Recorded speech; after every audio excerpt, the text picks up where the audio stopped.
Update mga kababayan. Ngayon mas ramdam na natin ang lakas ng bugso at bagsik ng hangin ng bagyong Nika. Kita natin sa kapaligiran kung gaano kalakas ang hangin. Yung mga sanga nakikita natin sa harap na putol-putol na. Meron pa po doon sa side na yon.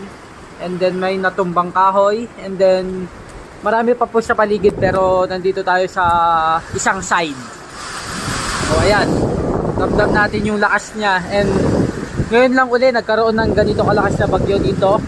Naging signal number 4 kaya mag-ingat po tayo.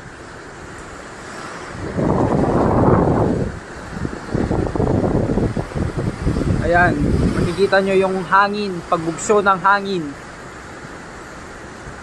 Stay safe guys, stay safe.